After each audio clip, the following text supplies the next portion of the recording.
Hello everyone! Since we had to cancel class today, I figured I'll just record the lecture to make it easier on you guys. So I am hoping that everyone had a chance to watch the previous recorded lecture, and this is basically a continuation of that. Contusions and strains. So when we say contusion, it's basically a result of blunt force, and it's typically, like, I call it like a big bruise. So it is a collection of blood and it forms a hematoma. So again, it is a big bruise. On the other hand, strain is a result of a stretching injury on the muscle or the muscle tendon unit. So usually it's from mechanical overload, so overstretching, maybe it extended way too much until it gets to a point of I guess not completely breaking point, but it can lead to that, but it's really just overly stretched. Signs and symptoms of that can include pain, limited range of motion, sometimes muscle spasms, and that's more from the compensation from that injury, and then swelling, and sometimes, depending on the severity, the patient may display some weakness in that area or extremity. Alright, sprain on the other hand is basically a stretching or tear of a ligament surrounding a joint. So again, when we say straining, we're talking about muscle tendon. When we say sprain, we're talking about ligament. So sprains, the typical site for sprains would be ankles and knees, and then signs and symptoms typically involve difficulty moving the joint. It can have some discoloration depending on the severity. Patients may complain of pain, and especially as soon as it happens, especially when it happens from twisting their ankle, just like the example over here, then it can lead to rapid swelling. So sprain can have different degrees. Sometimes it can be just a partial tear, but sometimes it can be a complete tear. So again, depending on the severity, the symptoms may actually be more severe. Alright, dislocation. So from the word itself, right, location, so it is misplaced, right? So this typically happens when an end of a bone disconnects from where it's supposed to be. So the bones would separate. So this results usually from ligament pulling, and then it can also cause extreme pain, and it can cause some impingement depending on what's surrounding that area. Sometimes there are people who are genetically or are born with the likelihood or risk for dislocating their extremities. Sometimes it's really from certain activities that people do. So an example of that was when I used to volunteer as a nurse at what do you call this, like mud runs, like obstacle course racing. And so I would help in the medical tent, and one of the most common injuries from the monkey bars would be dislocation of the humerus, and sometimes basically shoulder dislocation. And so typically what we do, we basically put it back in place, and then the competitors would continue running. But we did have one competitor that kept on dislocating his shoulders, and I think on the third time we basically told him, like, you can't go back on the course anymore, just because the once you have dislocated, let's say, your shoulder, it will likely dislocate again. And the problem again with that is not just because it's getting dislocated, because really nothing is broken per se, but then when that happens, it can actually put some damage in the surrounding parts, and then usually around that area you can have nerves, some ligaments, and then from that dislocation it can cause some impingement or even tear. So it is really not recommended to continue doing something, right, that will increase the likelihood of another dislocation. And again, one of the most common sites of dislocation happens in the shoulder. Now, subluxation, on the other hand, is basically a dislocation, but not a complete one. So it is a partial dislocation, right? So it's slightly pulled, but not completely out of the socket. All right, muscle spasms. So muscle spasms, usually it is a secondary condition. So it usually happens as a compensation of an injury or something else is going on. It rarely happens just because. So typical causes of muscle spasm is from muscle fatigue, overuse, maybe heavy exercise, dehydration, and electrolyte imbalances such as hypocalcemia and hypomagnesemia can actually lead to muscle spasms, sometimes kidney failure because of that electrolyte and fluid imbalance. Hypothyroidism, alcohol abuse can actually lead to that. And again, some other types of injuries. So let's say someone has a sprain, someone may have a strain that could lead to muscle spasms. And even people who, one of the common areas that gets muscle spasms would be the lower back. So people with maybe lumbar spine issues can have muscle spasm, and that's just a compensation from that injury. Sometimes it's a compensation from a weaker area, and so it starts pulling. So again, the most common location, two of the most common location would be calves and then the back. So it can be either the neck or the lower back. And so the calves usually is from strenuous or even prolonged physical activity, accompanied by dehydration and electrolyte imbalance, while the neck or lower back is usually caused by maybe pulling someone, or maybe just from some sort of an injury. Let's say someone injured their neck or their back, and it usually leads to some muscle spasming.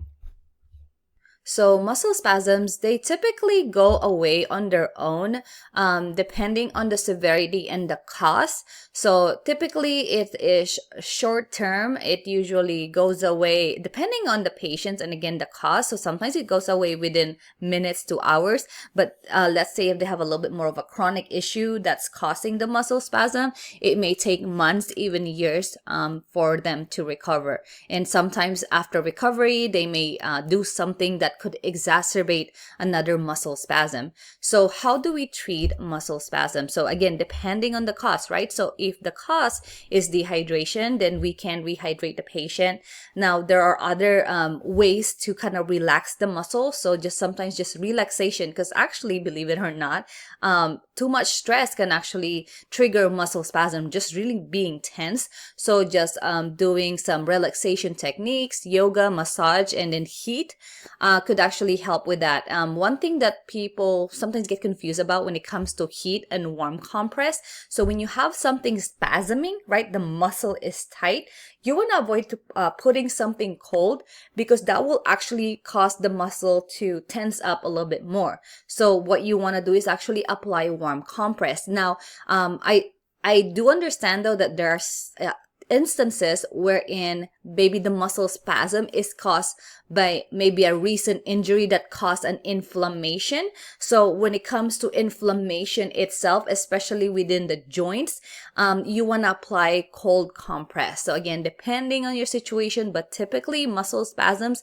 you want to treat it with warm compress, not cold compress. Now, medications are also available, especially when the non-pharmacologic or non-medical interventions are not as effective.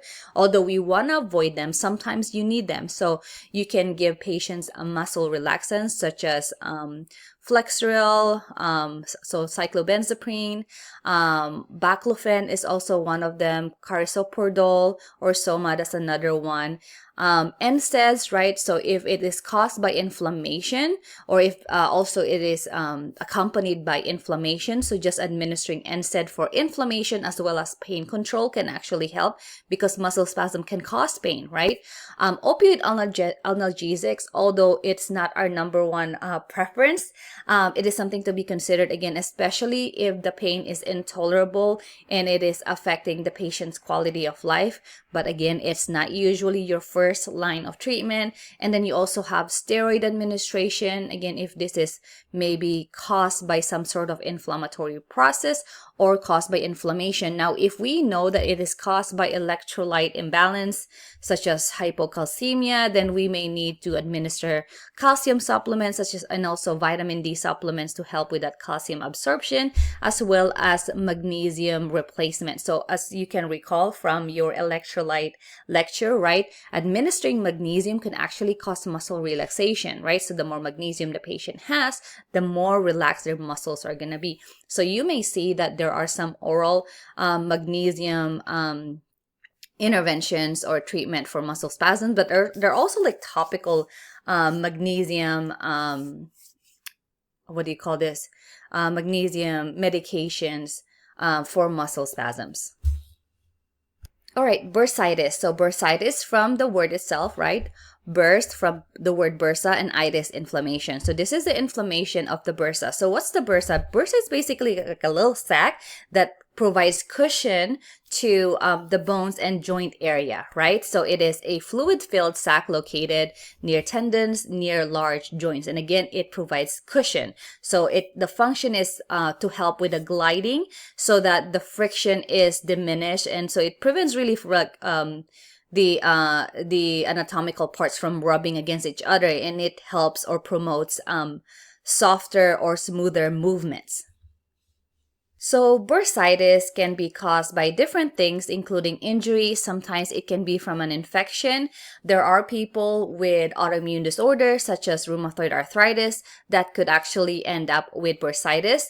And also it can also be from gout or what do you call this? Or oh gosh, I can't remember them. Or uric acid crystal collection within the joint, which can then lead to inflammation of the bursa. So again, causes can be different, but really your outcome is it causes inflammation of the bursa, which will then affect the surrounding area, which typically, again, you will see limited range of motion, pain. Sometimes, depending on the severity, you can even see and feel that inflammation. So you see the inflammation from the outside, but also you'll feel it, the area can feel warm, and the patient may complain of a lot of pain. So diagnosis, so depending on what's going on, sometimes it can be diagnosed just on the physical presentation, the patient's clinical symptoms, and then once they present with that, typically with musculoskeletal complaints, one of the orders that that the provider will give you is to get an x-ray, right? So the main reason for that is they want to rule out any sort of skeletal issues, basically problems within the bone, right? Ruling out any fracture. Depending on the severity, especially like a lot of the times, like soft tissue, you can't really see it very well on an x-ray. So the x-ray will really just look at the alignment, the spacing, and the actual bone structure. But a lot of the soft tissue, which includes a bursa, may not be visible, or the problems within the bursa will likely not be visible on an x-ray. Usually that's kind of like just the initial diagnostic test, and then more testing usually is needed, such as an MRI. All right, next is septic bursitis. So from the word itself, again, it's still a type of bursitis, but when we say septic, means an infective process is ongoing. So septic bursitis is considered an urgent medical condition because, again, when we're thinking about infection, the infection can spread and it can also lead to sepsis. So interventions need to be urgent. It usually requires some sort of joint aspiration to relieve the pressure, but also to obtain some culture. So culture of the fluid from the bursa is done, and then depending on that, so typically they will start with empiric therapy, so just starting with some sort of antibiotic, usually broad spectrum antibiotic, to cover for the likely microorganism. Now once they have the culture result, they may make it more specific to the result, but typically when they don't know exactly what's causing it, maybe they just have an idea, then they start with empiric antibiotic therapy. Anyhow, so depending on the severity, the patients may need to be on IV antibiotics, and sometimes aspiration may need to be done multiple times. Again, that depends on the patient, their ability to heal, and also like how is that area doing. So sometimes there are some patients that collect a lot of fluid. So again, that inflammation, that fluid collection can put too much pressure on the surrounding areas. Anyhow, there are times that surgical drainage and removal of the infected bursa must be done because, again, sometimes it is really hard to treat. So a better way to address that would be to completely remove the affected area, or even just wash out that affected area. Okay, carpal tunnel syndrome. So carpal tunnel syndrome is actually quite common.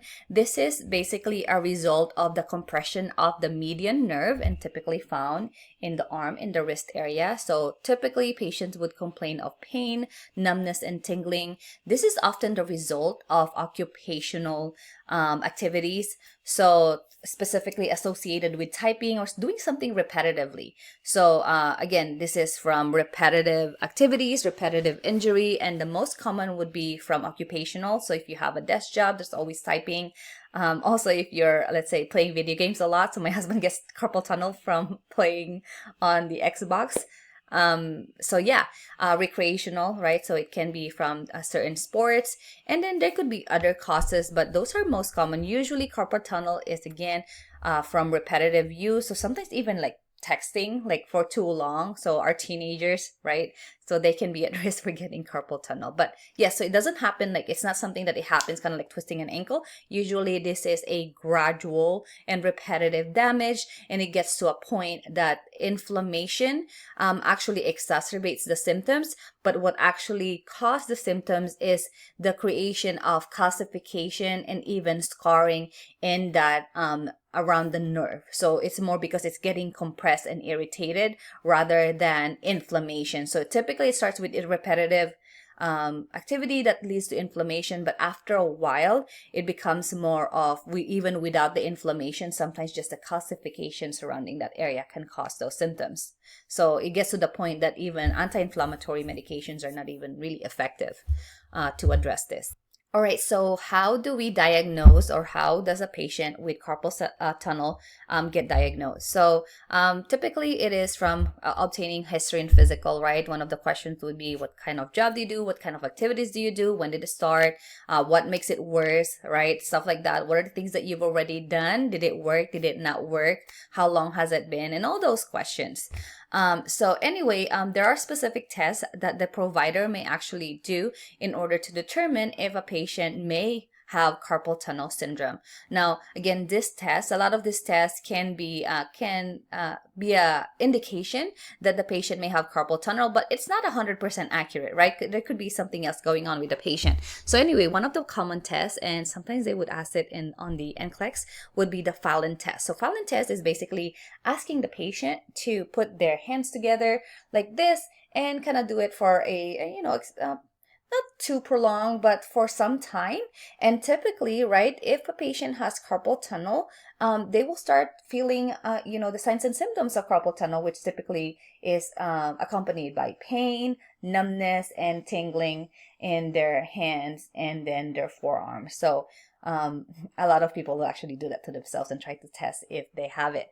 But anyway, so this is Fallon test, right? So it's the arm, right? Tinel sign is also another test where they actually just tap on the median nerve, and if the patient is positive, typically that is indicative that they likely, or they may have carpal tunnel. So typically you tap it, right? You tap it, and it should basically start triggering those symptoms. So a lot of times symptoms include shooting pain, numbness, and tingling in that area. Depending on the severity, sometimes, because again, the nerve, right, it innervates muscles. So if the damage or inflammation is too much, it can actually cause muscle weakness. It can also affect a patient's grip strength. But yeah, so once they are suspecting that, then another diagnostic test that they may order would be an x-ray, right? So again, just like I mentioned before, x-rays, it will likely not show anything if you're trying to look for carpal tunnel, right? So x-rays can tell you air, right, fluid, and bone, right? So it kind of gives you an idea of, but it doesn't really show you the soft tissue. So when it comes to soft tissue, when it comes to nerves, like looking at impingement of the nerves, you usually will have to order an MRI before you can actually see those that anatomy in that patient's affected extremity. All right, so how do we address, or how do we care for someone with carpal tunnel syndrome? So we can treat it conservatively, right, through non-surgical intervention, and sometimes we can be a little bit more aggressive with surgical intervention. So it really just depends on how life-changing, or what the quality of life of your patient is, right? So it depends, right? So usually non-surgical intervention can include drug therapy. So that includes non-steroidal anti-inflammatory and as well as steroid injections. Sometimes it can also include immobilization of wrist. So by putting wrist wraps, wrist braces, right? Also just making sure that the workstation is ergonomic and even avoiding things that will trigger it. So let's say my husband used to fly drones. So for a while he would fly drones really often, but he realizes that just that, kind of like steady positioning of his hands and fingers on that drone remote control it was triggering his carpal tunnel. So he actually ended up selling his drone. But yeah, so stopping things that trigger that can sometimes help with that. So it will prevent you from, hopefully, it will avoid, patients can avoid having surgery if they just limit whatever it is that's triggering those symptoms or worsening their carpal tunnel. Now, there are times when patients are very symptomatic, or maybe their symptoms just don't go away anymore and it's affecting the quality of their life and sometimes even the quality of their work or their ability to work completely. So when it comes to that, some patients may need surgical intervention. So this is not the preferred way, right? So if we can avoid surgery, right, that's more ideal. But this may be required for half of the clients with carpal tunnel, especially when the damage in the nerve is already done, when there's a lot of calcification and there's a lot of narrowing in that area or in scar tissue. So sometimes there's no other option rather than surgery because other interventions are no longer working. So it really, surgery will include nerve decompression. So when you say nerve decompression, is really just creating or releasing that nerve from all that narrowing. So it just prevents the nerve from being too squeezed in that area. So they can perform, the surgeons can perform an open carpal tunnel release, and then they can also do a less invasive through an endoscopic carpal tunnel release. So this is kind of like an illustration of an endoscopic carpal tunnel release. So again, using just very tiny incision, they can kind of manipulate it to create more space, maybe to clean up that surrounding area, remove some calcifications, and move the nerve around so it's not being compressed. Now, depending on the patient's condition and anatomy, there may be instances wherein an open carpal tunnel release may need to be done, and they may have to open the patient's wrist up in order to access the area better and in order to really fix the issue. All right, next would be knee injury. So a common area of knee injury would be the meniscus. So a common thing that can happen is a meniscus tear. So you can have tearing of the medial meniscus and also lateral meniscus. So common injuries, really, when you look at well, I don't know if you guys watch basketball, but I would say it is common among basketball players because of their twisting motion, right? So especially when their feet is planted and they're like trying to twist their hips when their feet is planted. So a lot of the times what's absorbing the shock and doing the rotation, right, would be the knee. So sometimes that can cause like tearing of that area of the meniscus. So again, it is usually a result of the twisting the leg when the knee is flexed and the foot is planted on the ground. If I'm not mistaken, it happened to a lot of basketball players. I can't remember. I think it happened to Klay Thompson. But anyway, fact check me on that one. I may be wrong. All right, so what are the symptoms? So typically the patients will present with pain, swelling, tenderness in the knee area. And most of the time they kind of know what triggered it, what activity they were doing when they first started feeling that. Sometimes though, depending, let's say they're in the middle of the game, they may not actually feel that it happened and they may like play through the pain depending on the severity, especially if it's not completely torn. And then after the game, that's when they start feeling it. But most of the time they can tell you when it started. But anyway, so how do we, what are the other symptoms? So in addition to the pain, swelling, tenderness, there's usually some clicking or snapping sound when the knee is moved, and a provider or a doctor can actually assess for that through this test called the McMurray test. So the McMurray test is basically a test wherein the provider will bend the patient's leg and will bend their knee, and then they're going to try to move it side to side, right, to see instability or see if it triggers any sort of pain.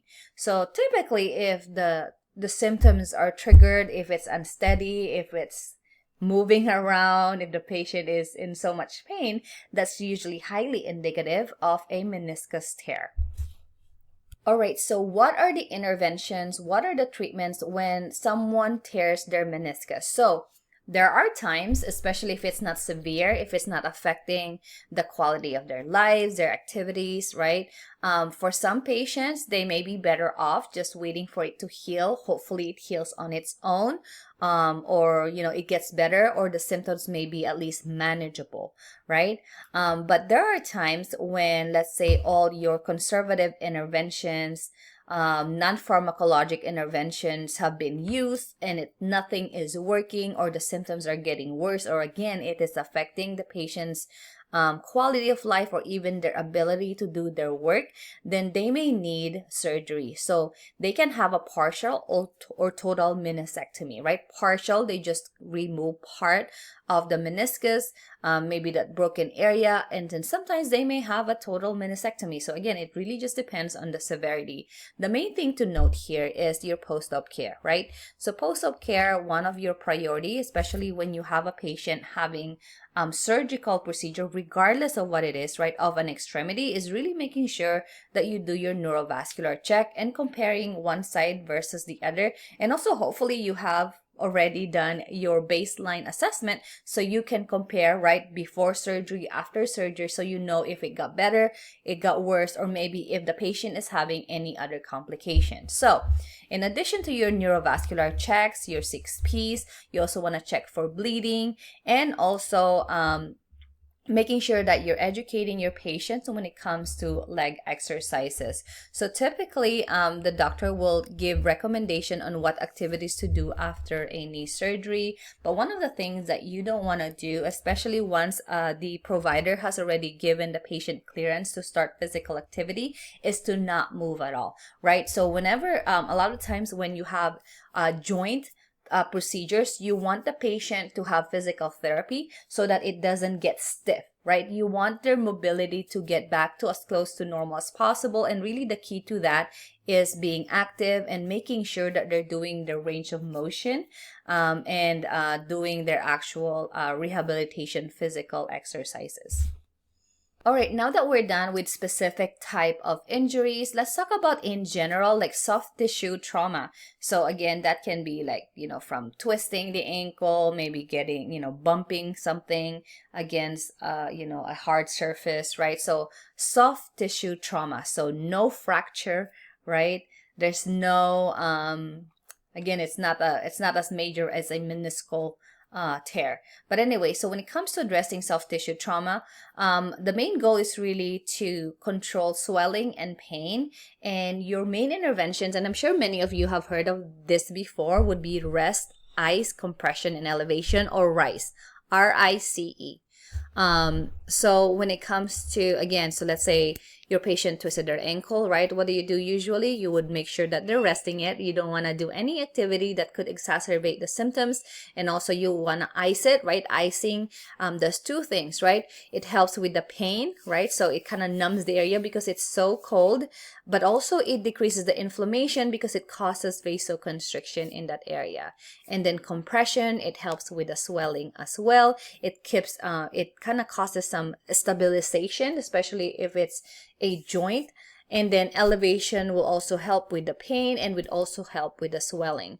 Again, x-rays may be ordered to rule out any sort of fracture or other sort of damage. Usually what they're ruling out is fracture, because there's really nothing much that you can see on an x-ray other than if the bone is broken. There are instances that maybe there's some sort of other damage, but then on an x-ray, everything looks perfectly fine. So again, x-ray is more like we need it just to rule any sort of fracture, and then also to make sure that the insurance companies actually approve for an MRI. So usually when the x-ray is normal, or even if it's abnormal, if they want to really see if there's anything else damaged, if it's there's any soft tissue damage that you will not see on an x-ray, or if there's any nerve damage, you may need to get an MRI. Also, if there's a dislocation, right? So if a patient dislocated their shoulder, usually you want to put it back in place. It's usually a pretty quick thing to do, especially if the providers are trained for it. It may cause some discomfort and it may look a little bit too much, right? Especially if you're not used to it, it looks painful. But they literally maneuver and put, the joint back in place. So depending on what we're talking about, we may have to have a joint aspiration and again immobilization or splinting. So immobilization can range depending on, again, the body part, what's going on. It can be from a simple like immobilizer, something stiff to just prevent the area from moving. Sometimes it's from using compressions. Really some devices that will limit the movement in that area. Now, medications that are commonly used, we've talked about NSAIDs, right? Sometimes we can give other analgesics. NSAIDs are typically given because usually it treats two things. Well, actually it treats a couple of things, more than two things, right? So pain, right? So NSAID can help with pain, inflammation. I guess there's two things. Meanwhile, analgesics, especially acetaminophen, it helps with pain, but it doesn't really help with inflammation. So anyway, make sure that you know your nursing considerations when you're administering NSAIDs, right? What are the things that you need to know about the patient if you're administering NSAIDs? What are the side effects? So again, most common side effects that you're worried about, right? Bleeding, right? Gastric ulcerations for NSAIDs.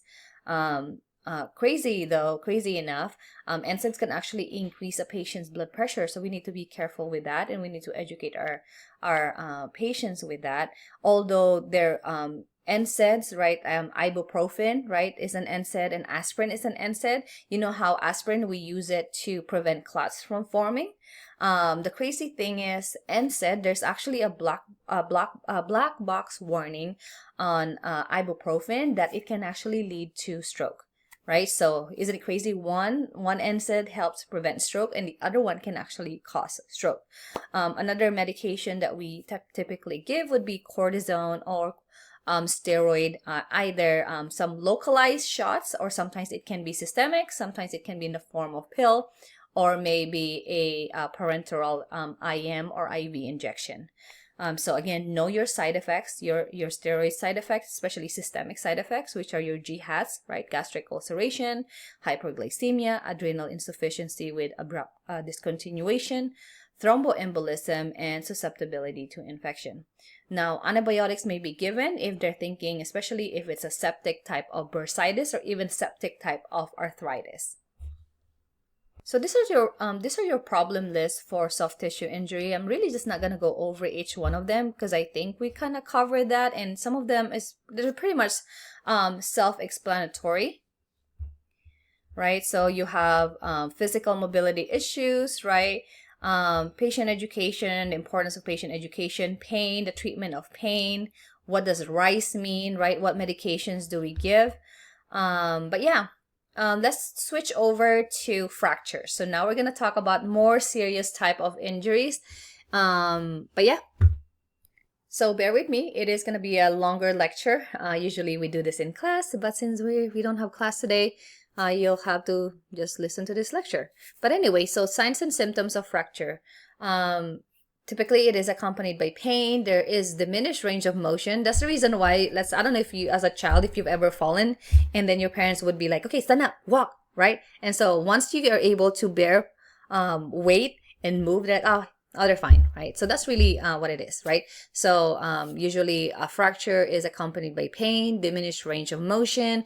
Depending on the severity, you may see a misalignment, especially if it's a displaced fracture. When you compare each extremity, one side may be longer than the other. And then it can have some swelling, discoloration, crepitation. So crepitation is kind of like the crackling sounds. So crepitation is really just the description of the sound. So crepitation, just the grating, crackling sound. And then depending on the location and how the injury happened, you may have some patients with subcutaneous emphysema. So again, that would be, that's kind of air collection in the subcutaneous tissue. And you will actually know that it's there when you try to press on the area. It has kind of like Rice Krispies type of sound. Although there are some overlapping concerns and overlapping signs and symptoms of fractures in general, there are specific type of fractures that are more concerning, and we have different priorities depending on where they're at. So an example would be rib and pelvic fracture. So just think about the location of those bones, right? And what is the surrounding area? What are they protecting, right? So the thing with certain types of fracture is that they can cause severe or life-threatening organ damage, and it can cause disruption in the blood supply, leading to hypovolemic shock. So you have pelvic fracture, right? So if you know that you have your femoral arteries, right, femoral vein in the area, right, depending on what can happen. So fractures in this section can actually puncture certain organs, can puncture certain vessels, which can lead to bleeding or hypovolemic shock. So an example also is your ribs, right? So rib, it's typically to protect your lungs. So rib fracture can lead to puncturing of the lungs, which can lead to pneumothorax, and it can also puncture the kidneys, which are highly vascular. So those are the things. So knowing, let's say a patient maybe got into a car crash, and then you're receiving the patient and you know that they have rib fracture, right?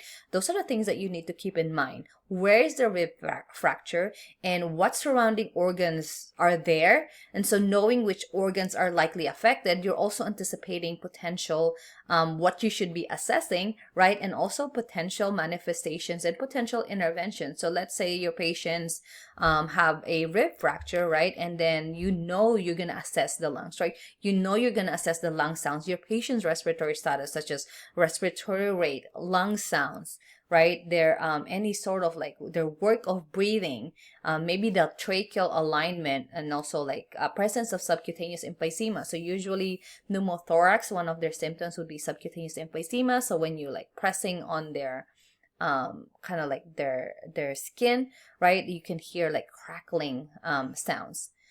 So when it comes to pelvic fracture, it can damage or puncture the bladder and the bowel. So bladder and bowel specifically, I would say bowel is also very concerning because of sepsis. So you don't want that internally, right? So now you have a perforated bowel, and all the bowel contents will be spread out within the peritoneum, which can then lead to sepsis or a systemic inflammatory response from infection because of that perforated bowel. All right, this is just another reminder again of your neurovascular assessment. Just always making sure that you compare the injured area with the symmetric counterpart, right? So if you have two sides, always compare left and right. So look at your 6Ps, right? Your color, temperature, movement, sensation, pulses, in addition, pain, and in addition to that, cap refill and edema. So again, make sure you know them. If you can't pronounce or even spell the 6Ps, if you can memorize this, that would be great, right? And this is very, very repetitive. All right, emergency treatment. So what if, right? What if you're in the field and then you have, you have a patient that has maybe a fracture, and you know that they had a fracture, especially if the bone is sticking out. You may just want to make sure it's covered. You don't have to dress it, but maybe cover it to prevent anything, any sort of debris, kind of getting caught in there, immobilizing it. Again, if you are not trained, you're not trained to immobilize it. You can assist. You can just prevent the patient from moving, but you don't get to reduce it. So if you can just keep the patient still, that would be great. Please do not attempt to clean it out. It's not the right time or place, especially again if you're not trained, because the problem with that is if you're moving things around, you may actually displace something, right? Maybe it's initially an undisplaced fracture, but now that you're moving things around, it may actually come apart, or things are actually broken in tinier pieces. Also, do not attempt to reduce it. So reducing is, so let's say this is the bone and it fractured, right? And it kind of got displaced. reducing it is basically pulling it and kind of putting it in alignment. So it sounds like a great idea, right? But if you are not trained to do that, it is, I say it is for the best interest of your patient and the best interest of you and your license to not do that. Because the problem with that, if you blindly do something like that without any sort of training, again, think about the surrounding area, right? So what if there are vessels there that now that you reduced it, it may be pinched or even get punctured with your attempt to put it back in place. So please do not do that. Also, transporting, really assisting with transport is if necessary, especially if they're in the field. But when transporting, we need to make sure that they have access to X-rays, to really know, what's the damage, right? What's the extent of the damage? Where is it anyway, right? Because you don't want to, again, do anything blindly. All right, non-surgical management of fractures. So some patients may not need surgery. So some patients may need to be on a cast. Sometimes they may just need a temporary immobilizer with a skin or bucks traction. So bucks traction is basically a temporary traction or a way to immobilize that area. And typically after the bucks traction, the patient may get a cast or a brace, or depending on what's going on, they may need surgery. But bucks traction is usually temporary, very temporary. This is just an illustration of like the different type of casts, or basically casts in different locations. And so you see how it can vary, right? Depending on the type or the extent of the fracture or trauma, they may need to be in a little bit of cast, or sometimes almost a full body cast. All right, cast material. So depending on what's available, they may choose to do the cast made of plaster of Paris, sometimes fiberglass, sometimes polyester or cotton knit. Depending on the material, the drying time may be different. So plaster of Paris usually takes about 24 hours to dry. So that really depends on your reference, depending on which one you're looking at, because some books say it takes longer, some books say it takes less than that. But generally speaking, for this class's purposes, plaster of Paris takes about 24 hours. Now fiberglass dries quite quicker compared to plaster of Paris. It usually takes about 10 to 15 minutes. Meanwhile, polyester cotton knit usually is faster. It dries within about 10 minutes. Let me just go back here. Anyway, so why do we want to know what material is it? Well, we want to know what material is it because we want to make sure we know when it is drying, because depending on if it's not dry, right, we handle it a little bit differently. We're a little bit more careful, because if it's still not dry and you handle it incorrectly, then you may cause some deformities and actually can cause some injury on the patient. You don't want the cast to dry while it's indented, so now it's digging in the patient's skin, or maybe now it's too tight, which causes other sorts of problems, which we're going to go over in a little bit. So it is very important to at least have an idea of when those materials are going to dry up. Alrighty, so if we were in class, I would ask you guys, like, if you're having to take care of this patient, what are the things that needs to be in place or needs to be done for a patient with a cast? Definitely always assess your patient, assess your 6-piece, right? And then compare it to the other leg. As you can see here, this is elevated, right? Why do we want to keep it elevated? Well, we want to prevent swelling from happening, especially if there's any sort of injury, right? Inflammation is up, so you want to make sure that there's an increased venous return, because sometimes, right, with inflammation, right, pooling of blood, it can actually make the symptoms worse. And then the problem with being on a cast is that if it gets inflamed, right, this is, let's say, it's molded based on the size at the time of application, right? But then if it gets swollen afterwards, right, then it gets tighter. So what happens when it gets tighter, right? You cause constriction, and sometimes the constriction may be significant that it basically causes blocking of blood flow, and then also it can lead to nerve damage. So again, it is very important to prevent further swelling further injury of that extremity. We want to elevate it for ease of blood return. Also, we want to do an assessment, compare each side. Also look at the skin surrounding the area, making sure there's really enough space. And also, assess the pulse. Obviously, you won't be able to assess the popliteal, but typically, if your distal pulses are there, likely that, the pulses over here are present, right? Because it's not going to go through if there's no pulse over here. Anyhow, so assessment, it is very important, and elevation and prevention of further swelling is important.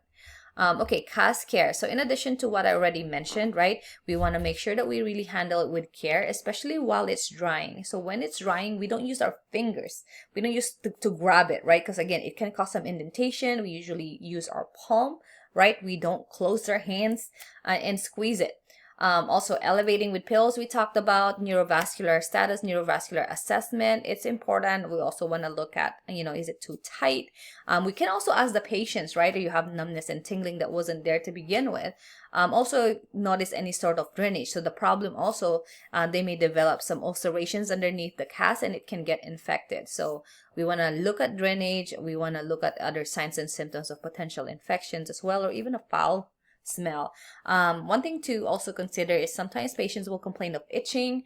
It is very important to let them know, hey, you can't, scratch it, right? Because if it causes some skin breakdown, it can get infected. And don't insert anything inside the cast. So it is very important to provide patient education. What are the things to report? So such as numbness, coolness, swelling, increased pain, and change in color. So those need to be reported immediately, right? Because it may be indicative of lack of blood flow and nerve damage, and also making sure that they don't put anything inside and that they do not use hot dryer to dry the cast. So what happened with that is the cast can absorb the heat and it can actually cause severe burns. So yes, so make sure we're educating our patients, and then appropriate use of crutches, making sure that they're using it correctly, right? So that they're not bearing weight, but also it's not causing any injuries, and really letting them know when can they bear weight. And usually, again, that's going to be very specific instructions coming from the provider. As far as I know, like for the most part, once after any sort of orthopedic surgery, the orthopedic surgeons are very specific on what things can be done and cannot be done during which phase of the recovery. So again, why are those interventions very important? Well, in addition to making sure that the patient recovers well, we want to prevent complications. So one of the things that we're concerned about, we've mentioned, infection can happen. Also, circulation impairment, right? Compartment syndrome. So compartment syndrome is really, I think I mentioned it in class last week or 2 weeks ago, right? It's really the compression of nerves and vessels, which can decrease the perfusion, right, and cause some nerve damage in that area. So again, very tight cast can cause compartment syndrome from that. Also, again, peripheral nerve damage can happen. Also, complications from immobility. So if you have a patient who's now very limited, right, what are the things that they can develop? Skin breakdown can happen, right? Pneumonia, atelectasis. So especially when they're in pain, when they're not moving, they're not taking those deep breaths. So it can increase the risk for developing pneumonia or atelectasis. Also, the immobility and the surgery itself, right? So you have some sort of injury and then now decrease in mobility. It can lead to thromboembolism, and then again, immobility as well as the pain medication can also lead to constipation. All right, so here are the list of musculoskeletal problems related to soft tissue and fracture. Soft tissue injury and fracture. And okay, let's briefly talk about skin traction. So we briefly mentioned the skin traction is really a temporary traction. It is not attached or screwed to the patient. Things that we need to make sure of is that the patient is actually aligned or centered in the bed. So to make sure that the right amount of pulling, right, is happening and it's not pulling a different direction, which is actually causes more harm. So patient alignment and positioning is very important. Also with skin traction, Well, typically like any type of traction, right? There is a weight, so make sure that the weights are in the right place and they're hanging freely. They're just not, on the bed, right? It needs to be hanging. And so as you can see, there are different types of, well, there's different places where you can actually put the skin traction. So again, the main difference of this skin traction and the regular skeletal traction is that the skeletal traction is attached to the bone. Meanwhile, the skin traction is really more of an exterior. It's usually taped or wrapped around the extremity rather than screwed or attached to the bone. Regardless, even though it's not attached to the bone, we still need to make sure again that it is in the patient alignment is correct, and also that it is correct, that the weight is where it needs to be, and that we assess for the skin and also neurovascular status. Again, your 6Ps, edema, cap refill, and all that. So as you can see here, this is a traction attached to the lower extremity. So instead of again being attached to the bone, it is wrapped in foam. And as you can see here, this is attached here like a little pulley, and then you see here this is actually a sandbag, right? It has a specific weight. It's just basically pulling the extremity to stay in alignment. So similarly, this is another one as well. So this is pulling the neck to be in alignment. Again, just making sure that we're assessing the skin surrounding that area, making sure that the patient is where they need to be. Now, skeletal traction, on the other hand, as mentioned, it is attached directly to the bone. So it's also as important or even more important that the patient is centered, right? It's actually aligned. And also make sure, again, that the weights are hanging freely. We're assessing the skin, neurovascular status, but also we're doing pin care. So when it comes to pin care, there are some, I guess, varying opinions and recommendations when it comes to how to care for a patient with pins. So there are some recommendations that actually we don't even like. So typically we kind of push them, and I'll talk about the pin care in a little bit. But anyway, pin care, regardless, I think for the class's purposes, unless it's according to certain policy or specific doctor's orders, in general, you want to do your perform pin care or the care for like the pins. So pins is really where all this is attached, right? Well, where the traction is attached. Anyhow, we'll talk about pin care later on, but let's talk about external fixation. So external fixation, there is an internal fixation, and then external fixation. So external fixation is basically when pins are implanted into the bone. They're not necessarily under traction, right?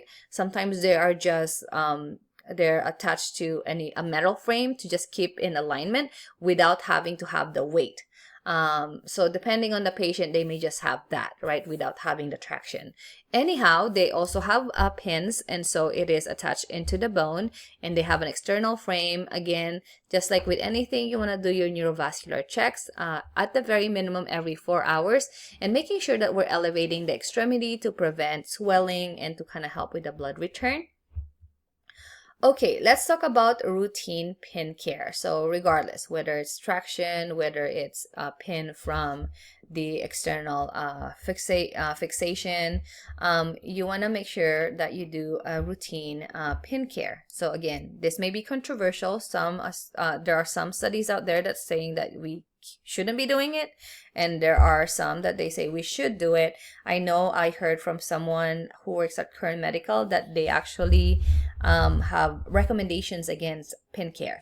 So again, I'm not saying one is correct versus the other, but just in general, let's follow this for the class purposes. Okay, so what's the reason why we want to do routine pin care? So the main goal is really to prevent infection. So if you can see here, you have these pins directly attached to the bone. So that's really an entry for microorganisms which can cause an infection. So it is very important to prevent an infection from happening. So every shift, pin care should be done, and we need to also include that as our part of our assessment, right? We need to assess for signs and symptoms of infection, right? So we're looking at the area. Is there any surrounding redness, any drainage, warmth, edema? What's the patient's vital signs? How's the patient's labs, right? So you have to just look at it. Now, it is expected that sometimes, especially when they're new, you may see just mild redness, but if it's getting worse, right? If you're starting to have drainage or some sort of odor, right? Those are the things that may be concerning. So what does pin care include? So again, this can be controversial based on, whatever resources you're reading or facilities policies. But in general, you may want to remove the crusting, especially if it keeps it like, it collects around the pins, because then it's really going to be hard to assess and see what's going on underneath if you just start letting crust accumulate. Also, part of it, over time, as the body will try to heal, right? So it will try to close, and it may kind of cause like an indentation, like a folding over within the pin insertion site. So it is also important to kind of press down around the pin so it doesn't do that, so it doesn't heal kind of funny. Also, it is important to cleanse it with sterile water peroxide and then leave it uncovered. So don't cover the pin sites. Depending on your provider, they may order antibiotic ointment. Sometimes they may have you apply that to each pin site.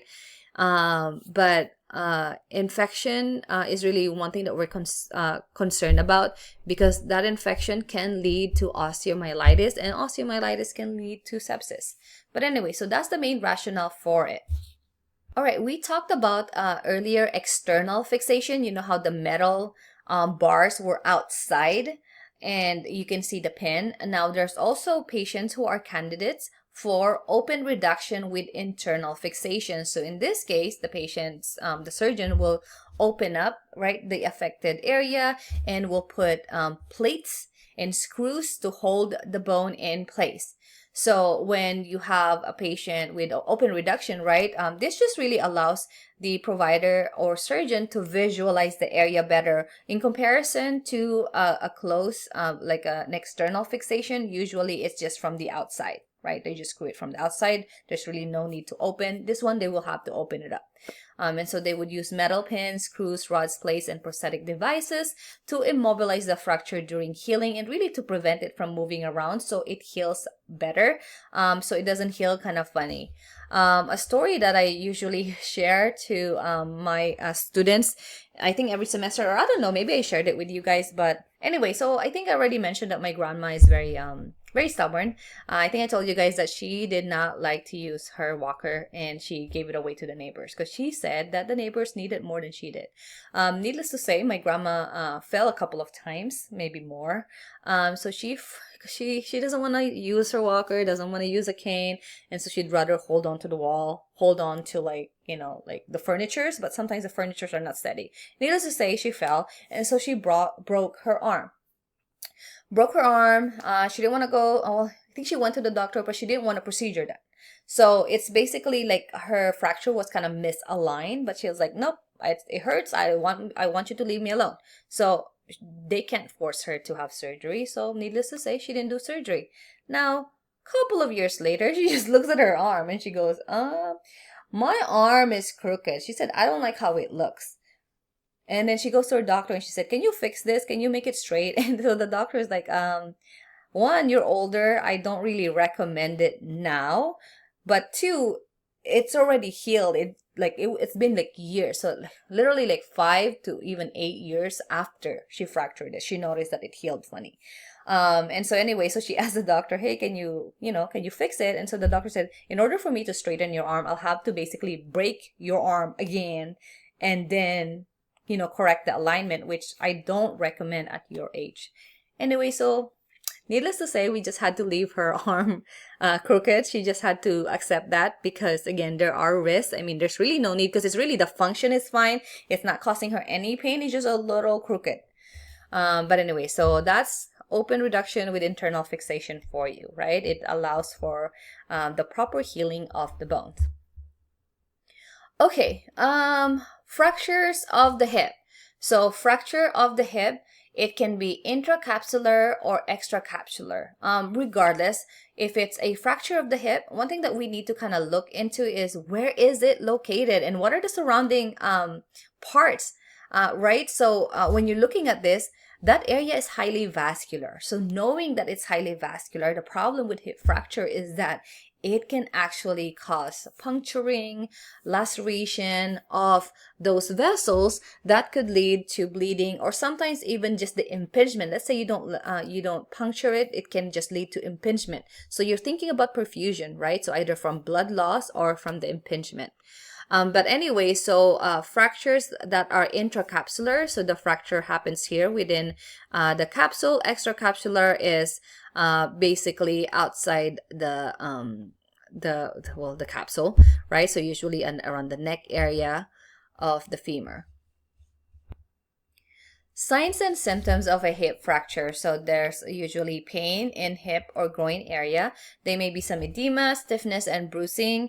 And typically it is accompanied by their inability to bear weight in the affected area. And then if you look at it, one extremity is usually longer than the other. And as a compensation from that injury, it can cause muscle spasms. All right, so depending on what's going on with the patient, some patients may need to have a some sort of hip replacement surgery or even hip repair surgery. But anyway, so regardless, right? If a patient has a hip surgery or hip fracture surgery, there are things that we need to do. So this is sort of repetitive, right? We need our neurovascular assessment, right? We look at the skin integrity. But in addition to all the things that we've already discussed, right, it is very important also to make sure that the body is in proper alignment, especially when they're newly post-op, right? One, you want to make sure that it's healing correctly, but two, you don't want the hip to pop out of place. So it is very important that the patient will avoid flexing their lower extremity greater than 90 degrees, and they have to have an abductor pillow. So this is an example of an abductor pillow. We usually can Velcro their legs so they don't move it. They can't cross their legs, right? Because again, if you do that, right, the hips are here, they're gonna be in misalignment. So we need to make sure that we're educating our patients, right? Even when turning, you don't want to cross the leg, right? Now you can cause problems or misalign or basically re-break the hip that just got fixed. So again, avoiding flexion, using of abduction pillow, no crossing of legs, definitely monitoring the vital signs. Eye and nose is important anytime you have a post-op patient. Also respiratory exercises to prevent pneumonia, early ambulation to prevent pneumonia, prevent VTE, also helps with the pain as well, and helps with the general healing process. It prevents also constipation and so on. Okay, let's go back to other problems. So that's that for fractures. Let's talk about osteoarthritis or arthritis. Okay, so arthritis in general, osteoarthritis is basically inflammation. So like literal meaning is inflammation of the joints, right? Inflammation of the joints. That said, the problem with osteoarthritis is that the recurrent or chronic inflammation leads to calcification. So even though there's no longer inflammation, there may still be inflammation symptoms because of the calcification, which causes, right, the a decrease in space within the joint area. So then that limits mobility. It causes impingement, and really it causes grating, right, of, you know, especially like bone to bone, right? So it can that's what usually causes problems with osteoarthritis. So osteoarthritis is typically a result of overuse and aging, and basically just an aging process, right? Deterioration of the joints as we age and from overuse. So when we have a patient with osteoarthritis, again, assessment, right? Assessment of mobility, gait, neurovascular, pain. So some of these patients, although ideally we want to prevent surgery as much as possible, there are times when the quality of life is affected, and so we need to have surgery. So in your post-op total knee replacement or arthroplasty. Arthroplasty is basically the repair or replacement of the knee. So look at this one. They have a brand new metallic knee. Anyway, so post-op, right? You want to assess the same thing that you're assessing for any sort of surgical procedure, from orthopedic surgical procedure, making sure that you're teaching your patient. Also, you want to collaborate with multiple people, right? Your provider, especially for pain management and orders for mobility, but also you want to collaborate with physical therapy specifically to kind of help the patients to start moving. Medication, right? You want to medicate. One of the common things would be pain medication so that it will help them be compliant with physical therapy, and just really knowing the side effects. All right.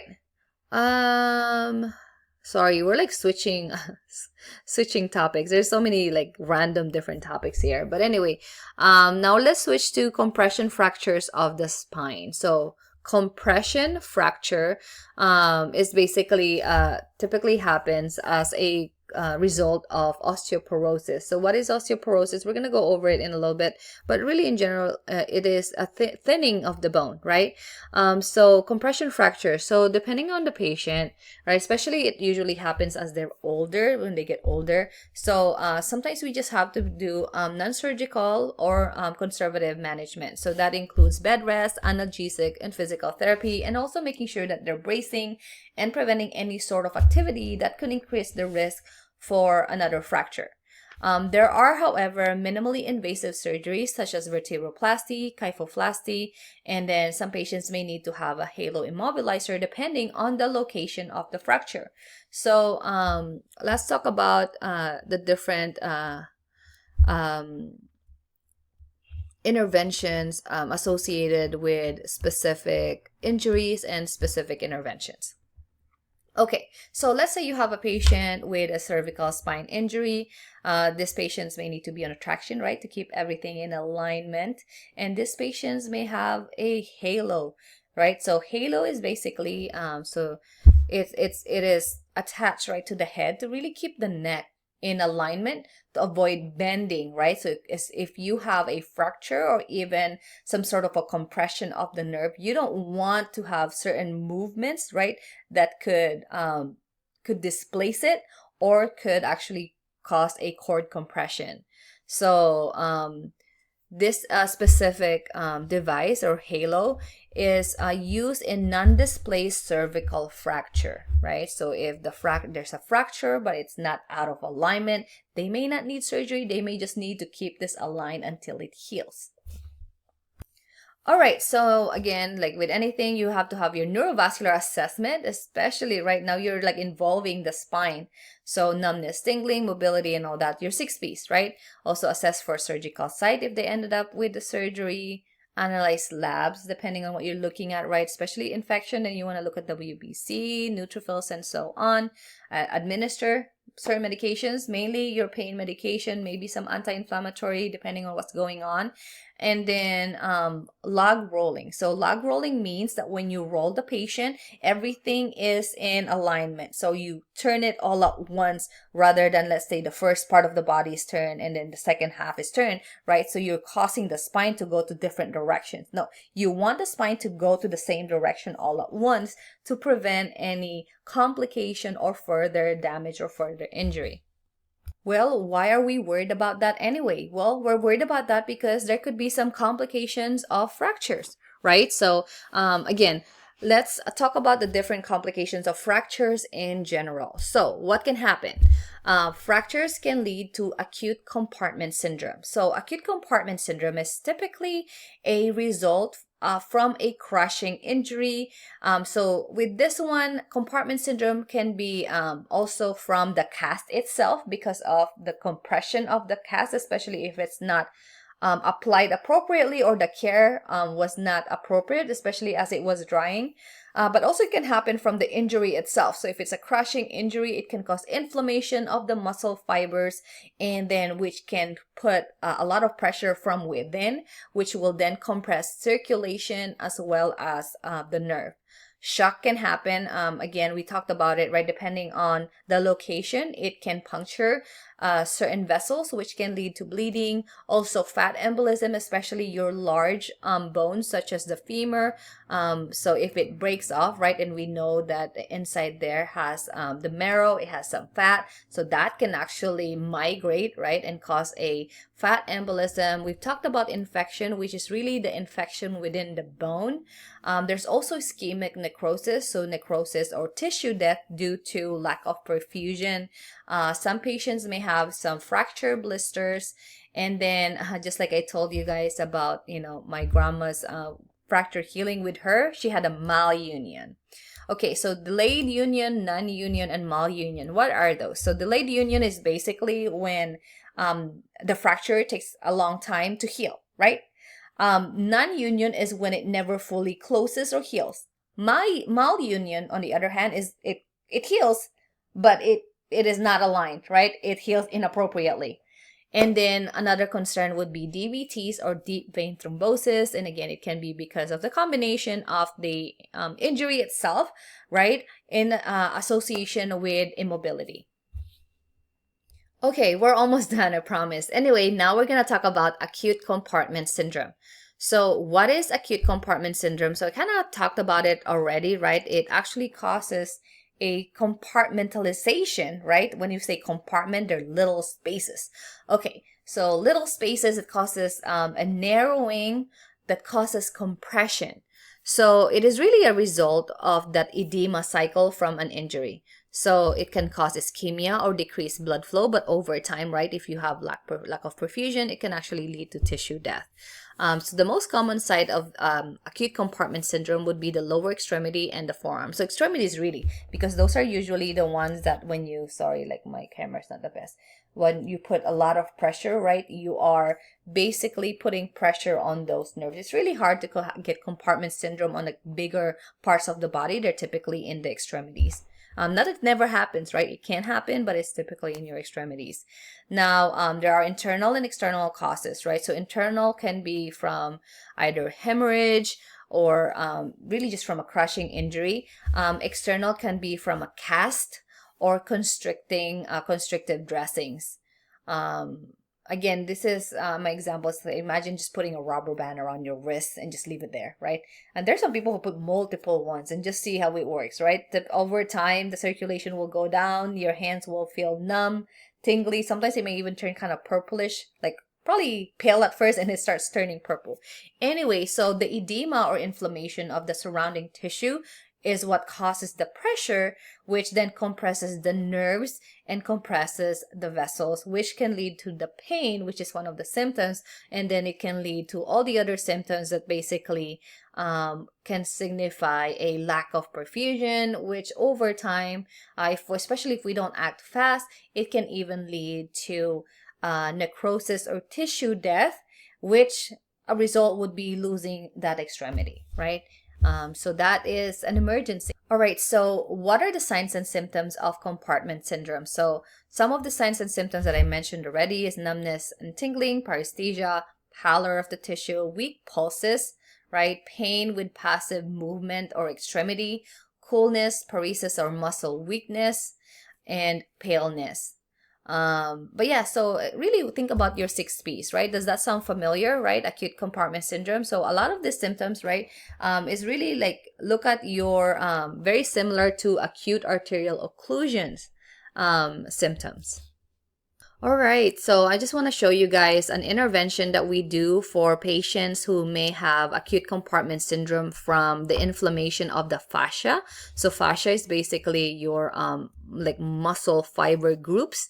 And so again, from the usually it's from a crushing injury, which causes compression. And so all this tissue gets so inflamed. So sometimes, like I told you guys in class, there's really nowhere else to go, right? It can't expand outside, especially the muscle is really tight. So it goes in, which can then put pressure on the vessels and the nerves, like you can see here, and because of that inflammation. So a treatment for that is a fasciotomy. So fasciotomy is literally we just open the patient up so that when it swells up, it actually kind of opens rather than the pressure pushes in, which compresses the vessels and the nerves. So it looks really bad, but we may have to do that to specific type of patients if we don't want them to lose their limbs. So that's an example of fasciotomy, and you can imagine the potential complications for this, right? Now, yes, we're preventing a acute compartment syndrome. We're treating that, we're preventing that, but then now we have an open area which can then lead to an infection. So this patient, like right here, it looks like probably a patient from a motor vehicle accident.